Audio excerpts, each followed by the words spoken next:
तो आज की कहानी है बहू है नौकरानी नहीं। क्या हमने बच्चे पैदा नहीं किए थे? 4-4 बच्चे पैदा किए थे, पर तेरी तरह नाटक नहीं किए। घर का काम तो करना ही पड़ेगा। अब पेट से है तो क्या हुआ, तू ही दुनिया में पहली औरत है क्या? निर्मला हॉल में अपनी चारपाई पर बैठी बैठी चिल्ला रही थी और निर्मला की बहू, जो निर्मला की बातें सुनकर बहुत तेज रो रही थी और बेचारी बर्तन साफ कर रही थी।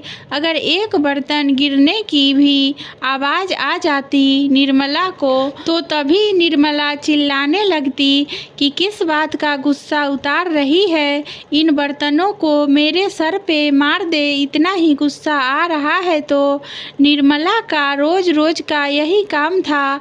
रुचि बेचारी चुपचाप काम करने में लगी रहती, कभी उसको पलट कर जवाब नहीं देती। अभी उसकी शादी को 10 महीने हुए थे और वह 7 महीने की गर्भवती हो गई, जिसके कारण निर्मला के सपनों पर पानी फिर गया। उसने सोचा था छोटी बहू के आते ही मैं राज करूंगी, पर लेकिन रुचि के आते ही कुछ महीनों में गर्भवती हो जाने से निर्मला दिन भर गुस्सा करती रहती। दोनों बड़ी बहू तो अपने पतियों के साथ दूसरे शहर चली गई। छोटे बेटे की जॉब उसी शहर में होने के कारण छोटी बहू निर्मला के पास ही रहती, लेकिन निर्मला उसे इस हालत में भी चैन की सांस तक लेने नहीं देती। वह चाहती थी कि बहू अपनी डिलीवरी अपने मायके में ही कराए, हम इसके नौकर नहीं हैं। निर्मला ने तो रुचि की शादी होते ही घर की नौकरानी को भी हटा दिया था, यह कहकर कि हमारी बहू आ गई है, अब नौकरानी का क्या काम। नौकरानी भी कहने लगी बेचारी बहू इसके साथ कैसे रहेगी। निर्मला का बेटा सुबह सुबह ऑफिस निकल जाता और शाम को देर से घर आता।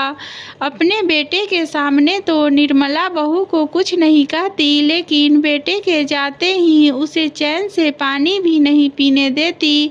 रुचि दिन पर दिन कमजोर होती जा रही थी। इस बार जब डॉक्टर के यहाँ गए तो डॉक्टर ने रुचि को बहुत डांटा। ऐसे तो बच्चे की जान को खतरा है। उनके पति ने कहा कि अब से मैं इसका ज़्यादा ख्याल रखूँगा। अगले दिन अभी जल्दी घर आ गया।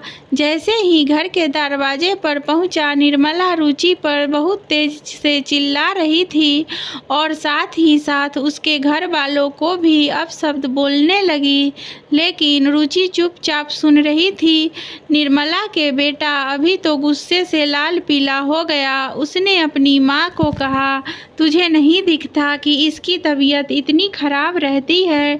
मुझे क्या पता था कि तू मेरे पीछे इससे इतना झगड़ा करती है। पर निर्मला कहाँ चुप होने वाली थी, वह तो अपने बेटे पर ही चिल्लाने लगी। बोली, तू भी निकल जा इस घर से, ज़्यादा ही अपनी बीवी को सर पे बिठाना है तो मेरे से नहीं होगा ये नाटक। मैं नौकरानी नहीं हूँ इसकी कि मैं इसकी सेवा पानी करूँ। जा, चला जा और डिलीवरी भी करा लेना बाहर ही, मुझसे नहीं होगा ये सब कुछ। निर्मला के बेटे ने सुबह ही अपना सामान पैक किया और एक किराए के घर ले लिया और शाम तक शिफ्ट भी कर लिया और अपनी सासू रुचि की माँ को फ़ोन करके उसी के पास बुला लिया कि दिन में ऑफिस जाता हूँ, रुचि का ख्याल रखने के लिए आप आ जाइए। माँ रुचि का अच्छे से ख्याल रखती तो रुचि का बीपी भी ठीक रहने लगा और रुचि की हेल्थ भी ठीक हो गई।